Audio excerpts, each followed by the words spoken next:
Henshin! Jadi sebelum bahas episode ini, Ana mau kasih info di awal nih ya, biar pada denger juga. Jadi buat episode Revise minggu depan, tepatnya episode 10, jadwal penayangannya itu libur dulu 1 minggu ya. Karena ada golf, tapi Ana dengar-dengar katanya ada lomba lari dari seluruh universitas se-Jepang ya, jadi libur dulu. Jadi Revise episode 10 yang mestinya itu tayang tanggal 7 November 2021 itu tidak ada ya. Jadi Superhero Time itu tidak ada. Jadi tayang lagi itu tanggal 14 November 2021. Jadi tolong disimak baik-baik ya. Soalnya masih sering banget di sini ada yang nanya kapan kan, kok nggak dibahas, kok nggak ada bahas-bahas ya. Akhirnya di sini bisa tarik nafas juga. Walau liburnya cuma seminggu doang ya. Setelah dari kemarin Ana upload terutama bahas-bahas Revise ini kan Senin ya.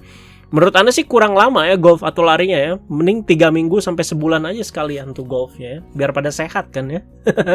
Tapi mungkin libur ini juga Anda nggak libur banget sih ya. Anda bakal isi kekosongan ini sama breakdown opening. Mungkin, sekali lagi ya mungkin. Soalnya Anda benar-benar butuh istirahat nih akhir-akhir ini.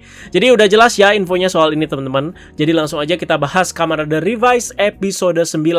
Jadi setelah episode kemarin yang banyak naik turun secara emosi dan Kagero yang sudah memperkenalkan dirinya ya. Pastinya ini berefek kepada para anggota keluarga Igarashi. Paling utama itu adalah si Iki. Jadi soalnya dia yang dihajar habis-habisan sama si Kagero ya. Jadi semuanya lesu, seolah nggak percaya sama apa yang mereka alami kalau salah satu anggota keluarga mereka itu dirampas oleh iblis. Kedengarannya ngeri ya. Cuman ini kan apa yang namanya eksekusinya ya di serial Kamen Rider gitu. Beda sama film horor itu. Jadi Mama Yukimi tapi masih terlihat tegar di sini. Dalam hati ya pasti sedih lah anaknya sendiri direbut sama iblis. Tapi optimis Daiji ini bisa diselamatkan ya. Selalu dari kemarin ini yang jadi motivator itu mamanya melulu ya. Kalau Anda boleh berkomentar nih ya, akan semakin menarik kalau si Kagero ini tuh nggak memperkenalkan dirinya. Kan kemarin kan aku Kagero yang iblis yang bersemayam dalam dirinya si Daiji. Jadinya makin pada bingung ya kalau misalkan si Kagero ini tidak memperkenalkan dirinya ya ke si Iki dan juga keluarganya ini ya. Jadi pasti pada bertanya-tanya itu si Daiji kenapa kok kelakuannya aneh gitu ya. Aing mau mulu gitu. Nah, ini pasti akan apa ya, bisa makin panjang gitu saganya ya. Jadi biar tahu sendiri aja si Daiji ini ternyata dikontrol sama si iblis. Jadi biar si Iki sendiri aja yang tahu gitu. Ya, Sakura juga bertanya di sini kenapa Daiji yang kalem dan juga baik gitu bisa ada iblis seperti si Kagero ini. Balik lagi nih ke sinopsis ceritanya si Revise ketika sang narator ini cerita di trailernya Revise. Oke, jadi ini kita flashbacknya jauh banget ya sebelum Revise tayang bahkan ya, yaitu di trailernya si Revise. Jadi katanya setiap manusia itu mempunyai iblis di dalam diri masing-masing. Sekali lagi ini di cerita Revise ya, oke? Atau dasaran dari cerita Revise itu ya seperti ini. Ya, setiap manusia itu punya iblis di dalam diri masing-masing. Papanya Iki, mamanya Iki, berarti ada iblisnya masing-masing juga. Kalau landasan ceritanya Revise itu seperti itu. Nah, jika memang ada, itu bisa jadi konflik tambahan untuk cerita Revise nanti ke depannya. George juga pasti ada. Ini nggak tahu sih iblisnya George kayak gimana ya. Pasti nyentrik, Pak. Itu sih ya asal-asalan aja ya. Jadi perkataan si Vice di sini seakan nakut-nakutin, tapi memberi hint juga. Ya, terutama ke si Sakura ini. Di dalam dirimu mungkin aja ada sesuatu yang mengerikan loh. Nah, pasti kalian dengar tuh. Si Vice itu ngomong seperti itu di episode kali ini. Sakura juga kemungkinan besar ada iblisnya yang kita nggak tahu seperti apa. Nah, kalau mengaca dari kasusnya si Daiji dan juga Kagero, terbentuk itu kan dari iri dengkinya ke si kakaknya kan. Dan terbentuklah iblis seperti Kagero ini. Nah, kalau Sakura apa? Jadi, kita harus lihat dulu personalitinya masing-masing seperti apa agar iblis yang tercipta dari mereka masing-masing juga seperti apa. Kayak gitu teman-teman ya. Apalagi di awal-awal kita juga lihat ada scene di mana si Sakura ini di zoom gitu kayak nggak nyantai ya. Nah, selain menambah konflik seperti yang Anda bilang tadi, ini juga memunculkan probabilitas si Sakura ini akan jadi Kamen Rider ke depannya. Apakah mungkin ya selain ada iblis di dalam diri Sakura, si Sakura ini bisa aja jadi Kamen Rider nantinya. Ngerti ya? Nah ini, ya bisa aja sekali lagi ya. Kemarin soalnya ada spoiler si Sakura ini lagi duduk kayak pakai sabuk Kamen Rider gitu kan. Itu nggak tahu pokoknya kayak pakai belt atau sabuk lah ya. Tapi kita belum tahu kebenaran spoiler itu sih ya. Jadi Entahkah itu pakai belt Kamen Rider, apakah itu Sakura bahkan ya. Tapi untuk kriteria female rider, Sakura ini menurut Ana sih udah punya salah satu yang paling mencolok, yaitu kemampuan bela dirinya itu ya, yaitu karatenya itu. Walau Ana kurang setuju sih ya kalau si Sakura ini jadi rider ke depannya. Jadi gimana ya, Ana tuh pengen dalam serial Kamen Rider tuh heroin aja gitu ya. Udah jadi cewek aja gitu untuk jadi support bagi main karakternya. Nah, ngomongin soal si karatenya si Sakura ya, karate dan si Sakura. Jadi menurut Ana sih setelah nonton episode ini nambah sus lagi nih ya.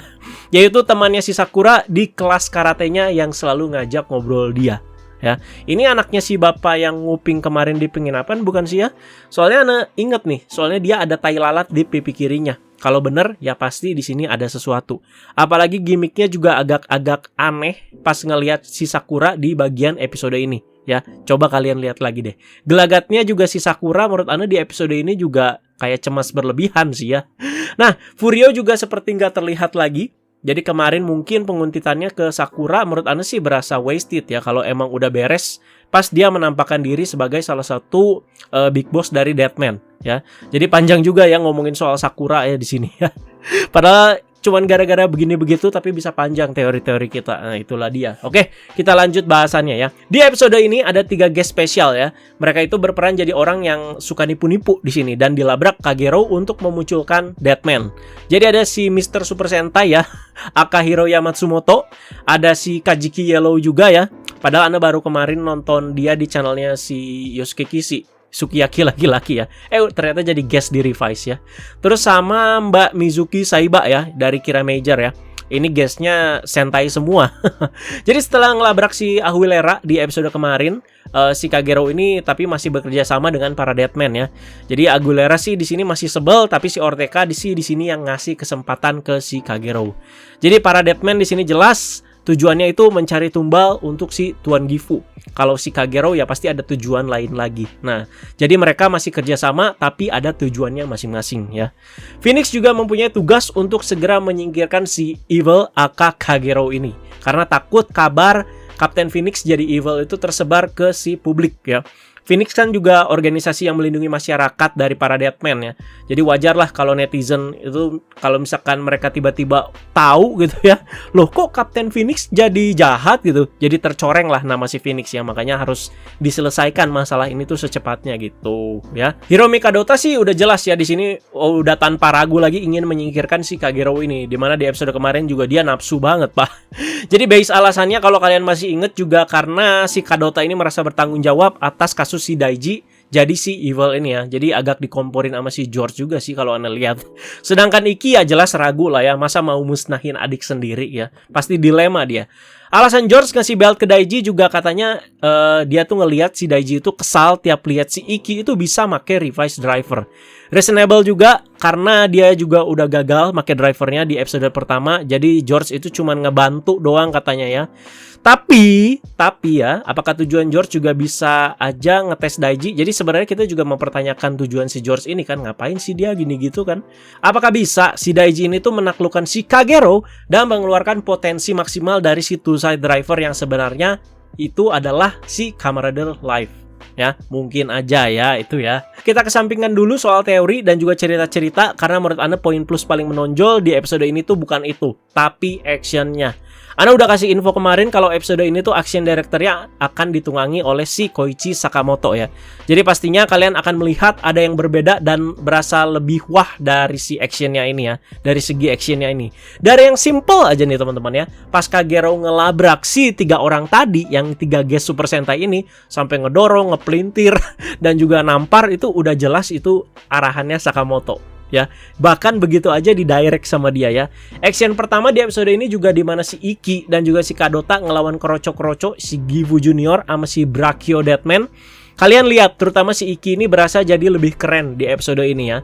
Ada bagian dia itu nggak langsung henshin dan nendang-nendang kroconya itu loh. Itu keren loh menurut Anda ya. Sudah pasti itu suruhannya Bapak Sakamoto ya. Jadi emang aktornya si Kentaro Maeda juga lumayan atletis sih. Anda pernah lihat di Instagram story atau di mana dia tuh kayak lagi nendang gitu atau lagi salto lah, seperti itu ya. Dan akhirnya keluar juga ya. Pokoknya action kamu harus ya. Jangan langsung henshin kata Bapak Sakamoto. Ada satu bagian juga yang menarik di mana si Vice akhirnya breaking the fourth wall lagi, alias interaksi sama penonton dan beraksi sendiri, beraksi solo dia ya. Sambil pameran di X satu-satu lagi ini gelutnya ya. Ini menarik sih menurut Ana ya. Tapi menurut Anda sih ya ini emang bawel banget sih Vice pas lagi gelut. Tapi mau gimana lagi, udah kayak gitu.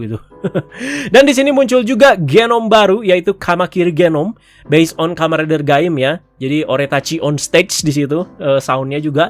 Formnya ya lumayan lah ya genom satu ini, cuman Ana kurang suka sama senjatanya doang ya, berasa plastik banget itu satu warna kayak begitu Tosca ya. Bentuk remixnya juga udah bisa kita lihat dan cukup unik dan ya kepikiran aja gitu ya. Dimana kakinya itu ke pundaknya si Rifai gitu ya. Ya lumayan lah bentuk remixnya gitu. Balik lagi ke Iki dan juga si Kagero. Di sini diceritakan lebih lagi soal seperti apa Kagero ini tuh tercipta dari dalam dirinya si Daiji. Jadi memang Kagero ini tuh sudah ada sejak si Daiji ini kecil katanya. Dengan semakin besarnya rasa iri dan dengki si Daiji ini terhadap kakaknya, si Kagero ini tuh seperti semakin terbentuk ya. Dan juga tumbuh. Dan sekarang sampai bisa mengontrol tubuhnya si Daiji ya. Nah di sini yang paling ketara itu terutama sikapnya. Ya, yang Ana bilang soal terbentuk dan tumbuh itu ya terutama sikapnya. Yang kita lihat di sini itu sangat membenci si Iki, itu kan sikap utamanya itu ya. Tapi Daiji ini di sini tuh selalu menyangkal gitu. Gua nggak gitu ngomong apa sih lu? Gua nggak kayak begitu kok gitu. Ini Ana udah pernah bahas di episode 7 ya. Jadi ketidaksadaran tapi di lubuk hati sih ada sikap-sikap atau rasa yang seperti ini gitu. Jadi nggak cuma Daiji aja tapi rata-rata manusia seperti kita tuh juga ada rasa seperti ini gitu ya. Nah, jadi yang kita nggak sadar bisa dibilang. Di bagian ini Anda ngelihatnya jadi kayak game Persona. Kalau nggak mengakui ya malah makin beringas ini si iblisnya ya. Jadi Evil dan Revice di sini baku hantam lagi. Di sini Kagero juga blak-blakan nyeritain semuanya ke si Iki. Lebih tepatnya diperjelas sih di sini ya. Sekalian kita juga perjelas lah pokoknya ya. Jadi intinya Kagero tercipta karena Iki ya. Iya, iri dengki Daiji terhadap Iki. Iya. Katanya Iki tuh selalu cari perhatian buat bikin orang lain tersenyum. Jadi tanpa secara sadar Iki tuh juga suka ketika dia itu dipuji sama orang-orang gitu. Ini juga jadi salah satu alasan kenapa si Daiji ini masuk organisasi Phoenix. Karena si Daiji ini pengen unjuk gigi di tempat yang nggak ada kakaknya. Nyari ekosistem baru. Udahlah, gue nggak bisa caper di sini gitu. Atau gue nggak bisa unjuk gigi gitu di sini ya. Makanya gue masuk Phoenix aja lah. Masa sih kakak gue yang cuman jaga pemandian doang masuk Phoenix? Enggak kan? Ya udah tempat gue tuh di sini. Seperti itu mungkin. Udah masuk Phoenix, malah si Iki yang bisa berubah jadi Revice dan tekan kontrak sama Phoenix. Jadi dirampas lagi lah istilahnya tempatnya si Daiji ini ya. Jadi kasarannya sih kakaknya sendiri yang merampas masa depan si Daiji ini. Kakaknya sendiri ya. Jadi ya mungkin terbayang lah perihnya itu di dalam lubuk hati gitu. Apalagi ini kan diliatin pas bagian di episode 4. Ya, dimana Iki kan akhirnya mengukuhkan diri untuk jadi Kamen Rider. Iya, gue mau mengerjakan tanggung jawab ini sebagai Kamen Rider. Nah, di situ teman-teman. Jadi Daiji di situ juga tersenyum, tapi mungkin aja sedih gitu di dalam hatinya ya. Jadi kata-kata Kagero ini edan sih menurut Anda, edan ya. Jadi nggak terkesan dibuat-buat dan kita juga jadi diperlihatkan di sini sisi main karakter Kamen Rider yang nggak terlalu straight banget. Jadi kalau lihat setahun sebelumnya nih Saber nih dengan si Toma ya, kan kayak terlalu straight atau terlalu lurus banget gitu ya. Pengen banget dia tuh berbuat baik dan nolong orang-orang gitu. Jadi kurang dinamika aja sih. Di sini wah ternyata Iki tuh pengen dipuji kayak gitu. Belum ada loh yang seperti itu ya. Kita nggak tahu apakah itu cuma manas-manasin, tapi mungkin aja dari dalam lubuk hati si Iki yang tidak disadari ya seperti itu. Gitu ya teman-teman, mantap.